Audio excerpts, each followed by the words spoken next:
Welcome to the Tech Talks Daily Podcast, where you can learn and be inspired by real-world examples of how technology is transforming businesses and reshaping industries in a language everyone can understand. Here is your host, Neil C. Hughes.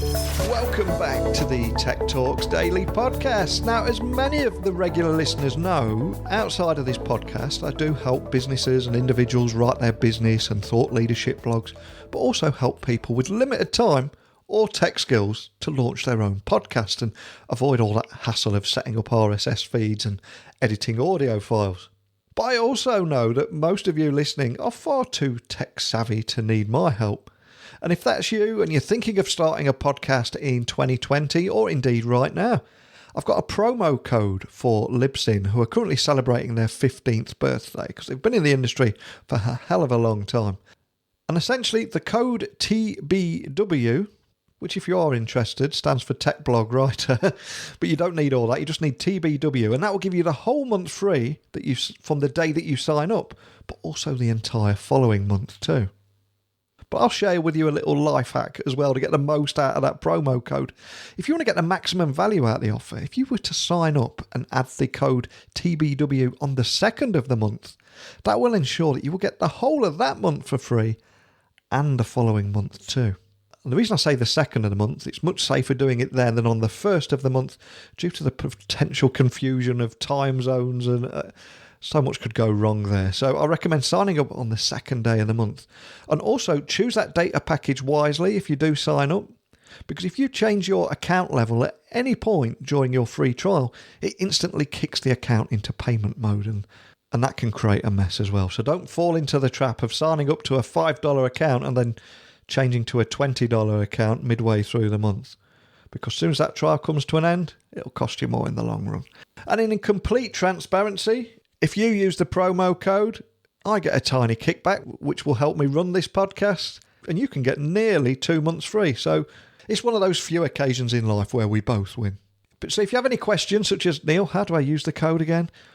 Why Libsyn, Neil? Or can you help me with this bit, Neil?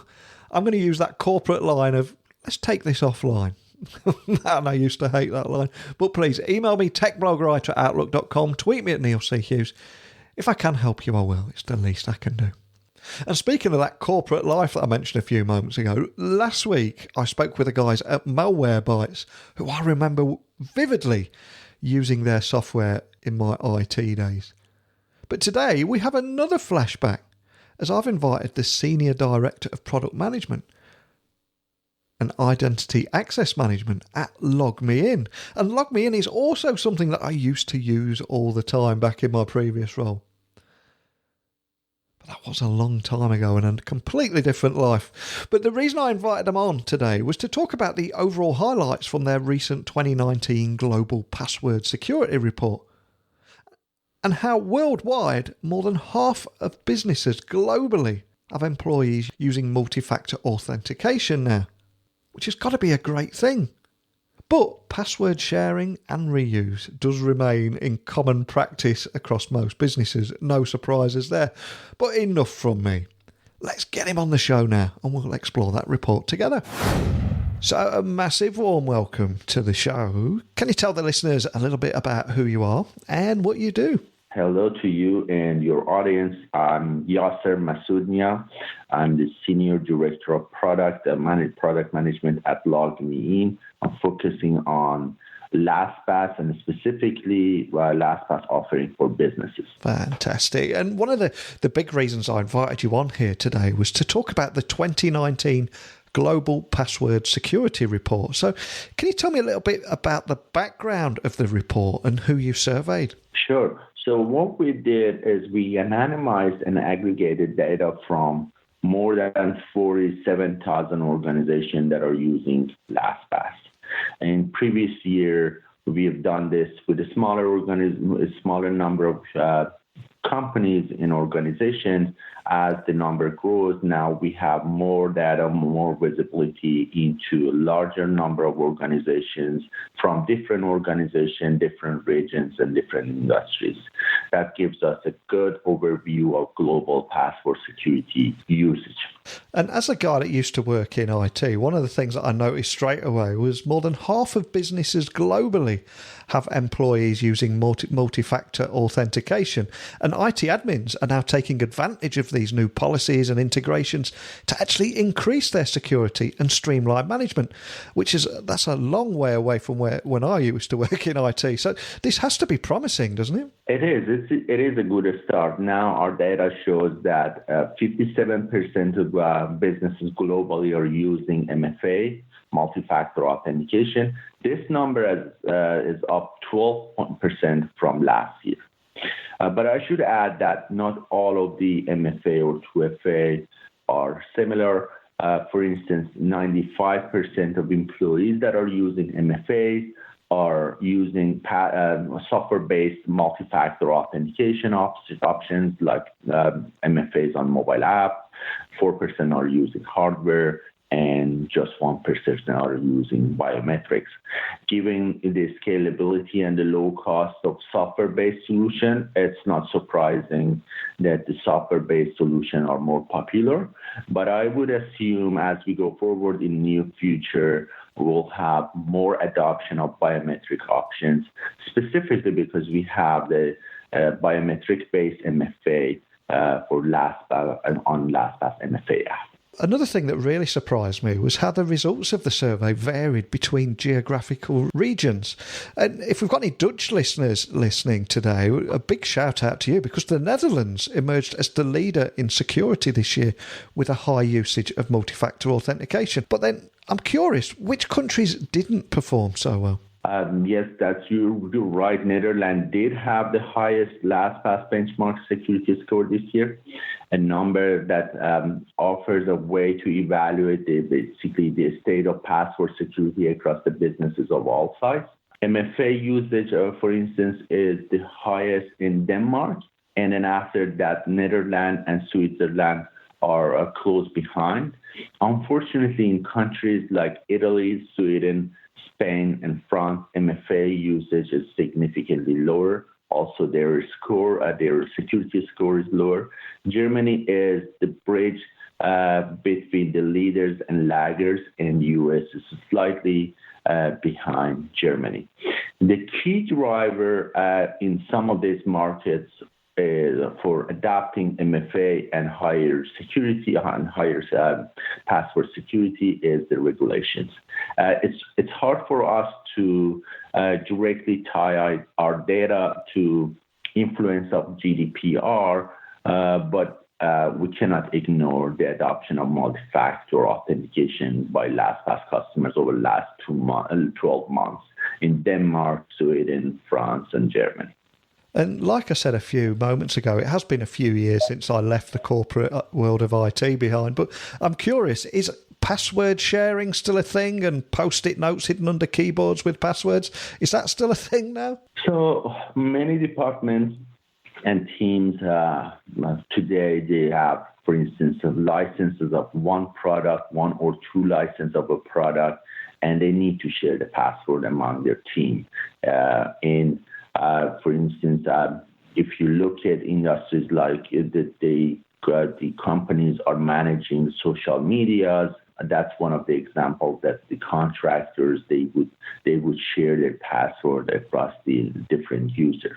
Once again, our analysis shows that password sharing is alive and well in reinforcing the needs of the organizations. It's not a matter of if employees will share passwords, it's a matter of how securely they do that. On average, a business have about 185 shared folders in LastPass solution. That shows how much they need to share the information.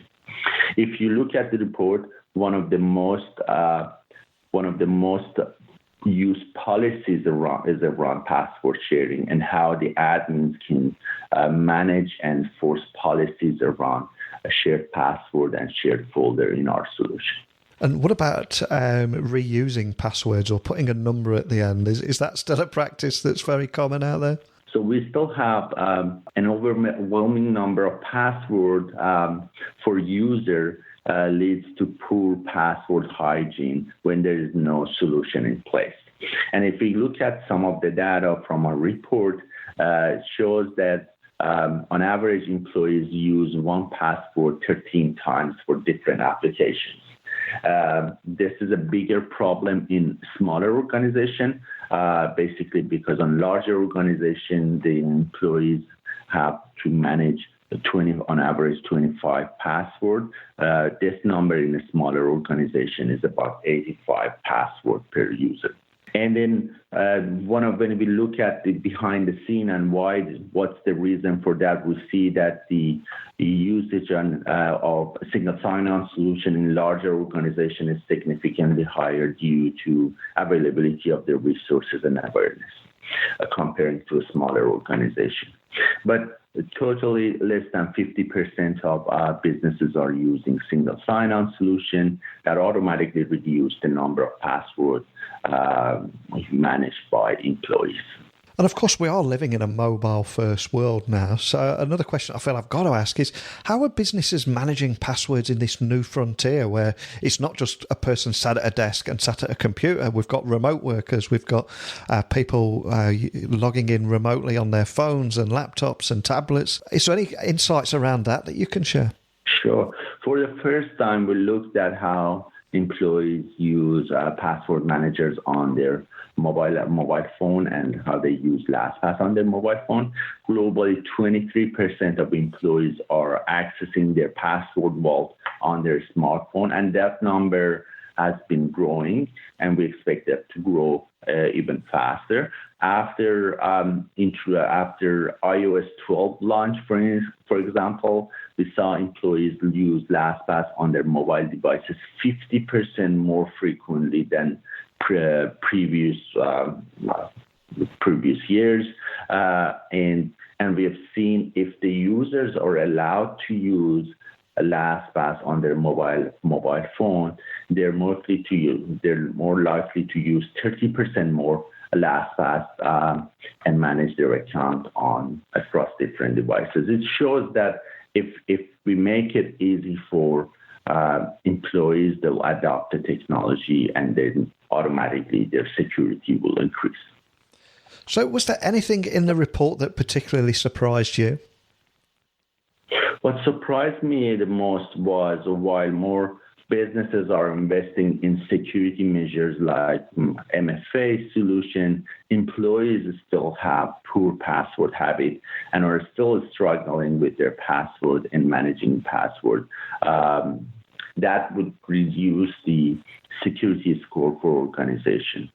Given that the stolen and reused credentials are likely to be 80% of the source of the attacks and the breaches in the organization, this is something that we need to pay attention, and organization needs to pay attention and try their best to improve their security by having a solution in place and increasing the password hygiene in their organization. So having gone through this report very carefully, what is the best piece of advice that you would offer to business leaders today?